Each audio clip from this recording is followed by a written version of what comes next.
Proses pembentukan jantung.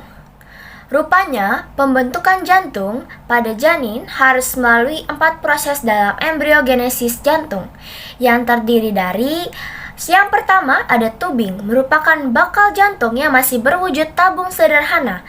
Pada proses ini, jantung mengalirkan darah dari plasenta. Yang kedua ada looping, suatu peristiwa kompleks berupa perputaran bagian-bagian bakal jantung dan arteri besar atau aorta dan arteri pulmonalis. Yang ketiga ada septasi, pemisahan bagian-bagian bakal jantung serta arteri besar dalam pembentukan berbagai ruang jantung.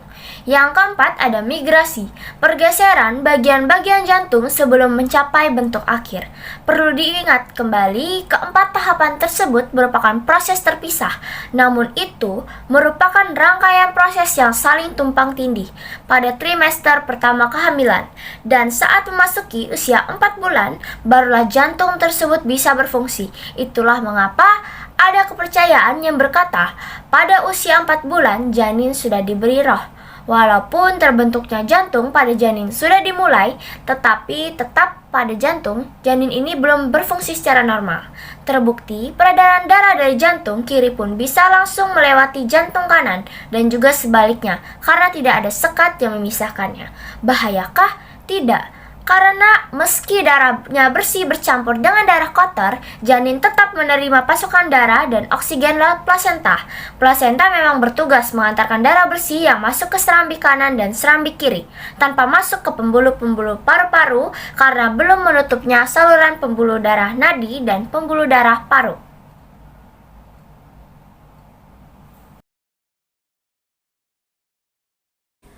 Perbedaan jantung janin dan jantung dewasa. Nomor 1. Jantung janin. Pada sekitar minggu ketiga, jantung janin mulai terbentuk dengan bentuk yang sangat sederhana, berupa 2 tabung endokardial yang masih terpisah. Lalu, beberapa hari setelah pembentukan 2 tabung yang terpisah, maka bergabunglah kedua tabung tersebut dan membentuk tabung jantung primitif. Jantung dewasa. Jantung memiliki 4 permukaan.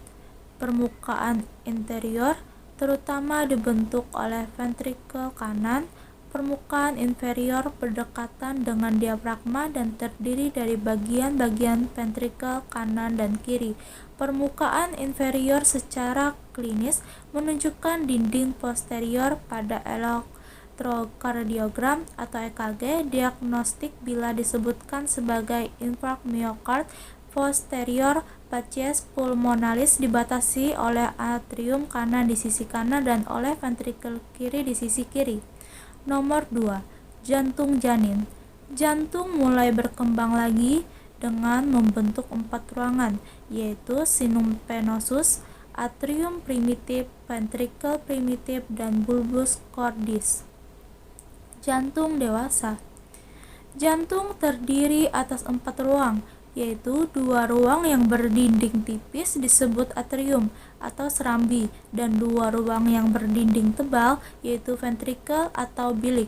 Atrium kanan dihubungkan dengan ventrikel kanan oleh katup bicuspidalis atau bisa disebut dengan katup mitral, dan atrium kiri berhubungan dengan ventrikel kiri lewat katup tricuspidalis. Nomor 3. Jantung janin. Frekuensi denyut jantung janin rata-rata sekitar 140 denyut per menit atau DPM, dengan variasi normal 20 DPM di atas atau di bawah nilai rata-rata. Jadi, nilai normal denyut jantung janin antara 120 sampai 160 DPM. Frekuensi denyut nadi anak-anak lebih tinggi dibandingkan dengan orang dewasa, baik denyut nadi istirahat, denyut nadi latihan atau kerja maupun denyut nadi maksimal. Jantung dewasa. Frekuensi denyut jantung pada jantung dewasa 60 sampai 80 DPM. Nomor 4.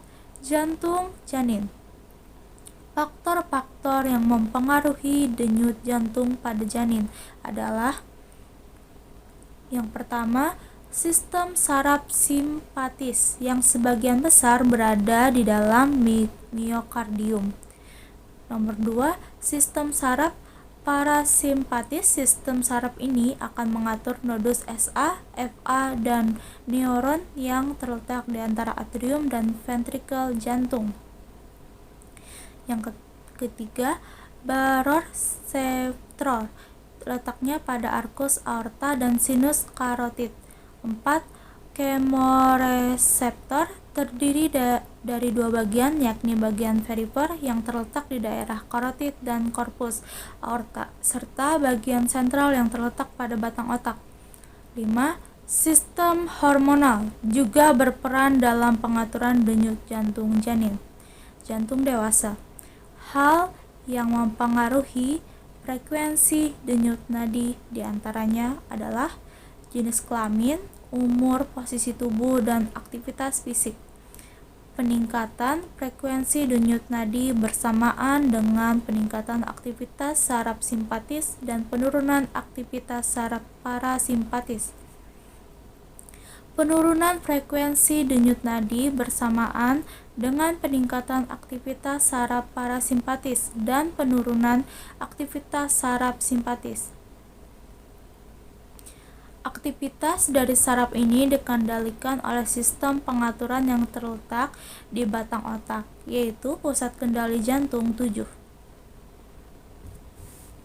Di samping saraf simpatis dan parasimpatis, denyut nadi juga diatur oleh sistem hormonal yaitu epinefrin dan norepinefrin. Epinefrin disekresikan oleh medula adrenal ke dalam darah pada rangsangan simpatis yang berfungsi untuk mengatur irama jantung.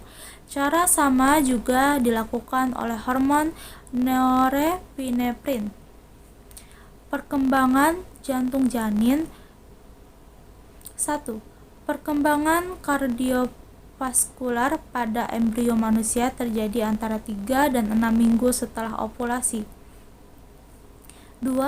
Proses pembentukan jantung janin di trimester pertama sangat pesat karena embrio juga berkembang pesat dan jantung janin harus bisa menyuplai darah melalui pembuluh untuk keperluan pertumbuhan. 3. Pada sekitar minggu ketiga, jantung janin mulai terbentuk dengan bentuk yang sangat sederhana berupa dua tabung endokardial yang masih terpisah. Lalu beberapa hari setelah pembentukan dua tabung yang terpisah, maka bergabunglah kedua tabung tersebut dan membentuk tabung jantung primitif. Yang keempat, kemudian setelah itu jantung mulai berkembang lagi dengan membentuk 4 ruangan, yaitu sinum venosus, atrium primitif, ventricle primitif, dan bulbus cordis. Pada minggu ketiga pula, sekitar hari ke-22 atau kurang lebih, jantung janin mulai berdenyut. Jantung janin yang mulai berdetak saat usia kehamilan 3-4 minggu menandakan 70% sampai 90% janin dalam keadaan sehat. Terima kasih.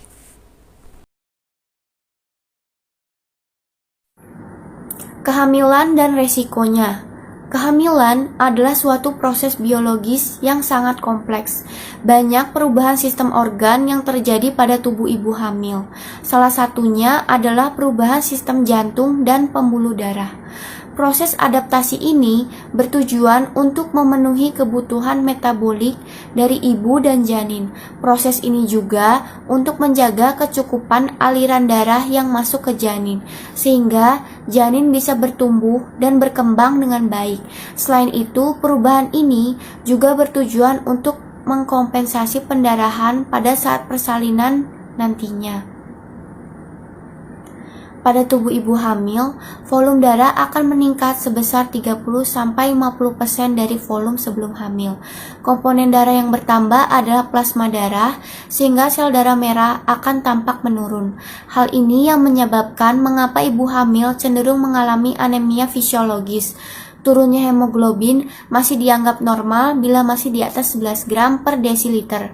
Selain peningkatan volume darah, detak jantung juga menjadi lebih cepat selama kehamilan. Detak jantung akan semakin cepat pada trimester ketiga kehamilan. Selain itu, untuk meningkatkan aliran darah ke janin, maka tekanan darah ibu hamil akan cenderung lebih rendah. Selain itu, curah jantung juga akan meningkat. Semua perubahan ini memastikan aliran darah yang cukup untuk tumbuh kembang janin. Dalam kondisi jantung sehat, semua perubahan ini dapat terkompensasi dengan baik. Walaupun demikian, normal bagi ibu hamil untuk mengalami kelelahan dengan aktivitas ringan. Hal ini terjadi karena kehamilan itu sendiri telah meningkatkan beban jantung, sehingga kapasitas ibu hamil terhadap aktivitas menjadi terbatas. Di sisi lain, perubahan tubuh selama kehamilan dapat menjadi potensi masalah bila ibu hamil mempunyai penyakit jantung sebelumnya.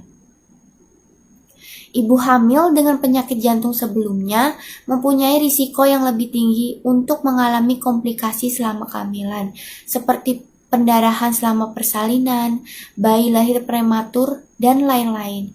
Ibu hamil dengan penyakit jantung sebelumnya harus rutin memeriksakan diri ke dokter spesialis kandungan dan dokter spesialis jantung dengan kontrol rutin. Diharapkan komplikasi yang timbul dapat dideteksi dan diterapi lebih awal, bahkan bisa dicegah. Rekomendasi cara persalinan bagi ibu hamil dengan penyakit jantung adalah persalinan normal karena komplikasinya yang lebih sedikit. Namun, pada kondisi khusus seperti gagal jantung akut, ibu hamil yang mengkonsumsi obat pengencer darah dan hipertensi paru berat, persalinan melalui operasi sesar lebih disarankan. Untuk ibu hamil tanpa penyakit jantung, disarankan tetap mengkonsumsi makanan sehat, perbanyak sayuran dan buah-buahan, serta mengurangi konsumsi garam dan goreng-gorengan. Selain itu, ibu hamil juga harus rutin memeriksakan diri ke posyandu atau puskesmas agar kelainan selama kehamilan dapat dideteksi lebih dini dan mampu mendapatkan terapi segera.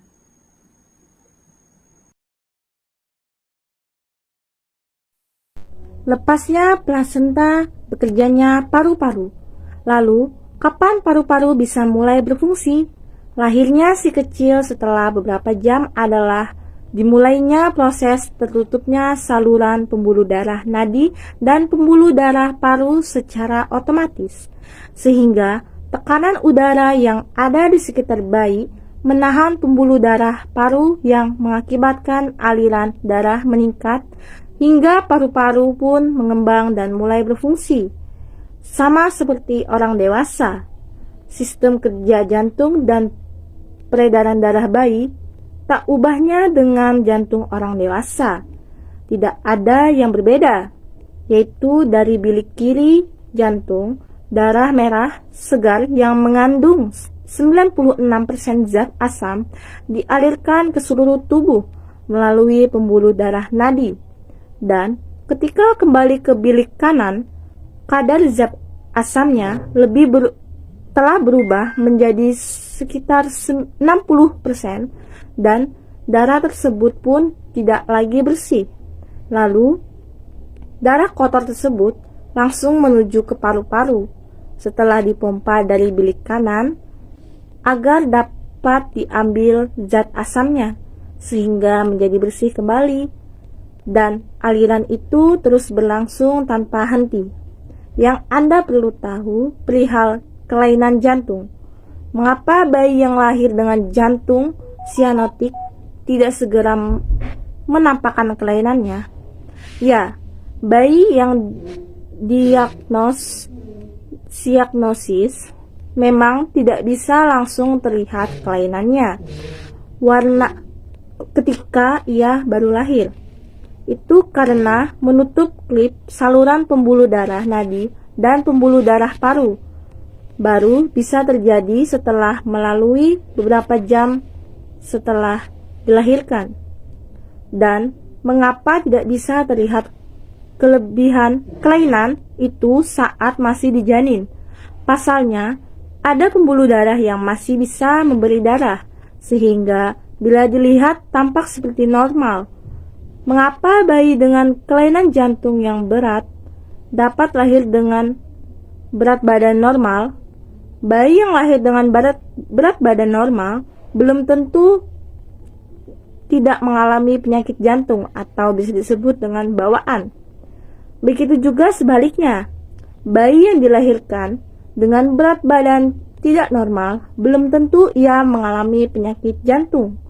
Hal itu terjadi karena dalam janin, jantung masih terlihat normal dan tidak menampakkan gangguan meski ia ada kelainan karena janin tersebut mendapat kontribusi dari plasenta.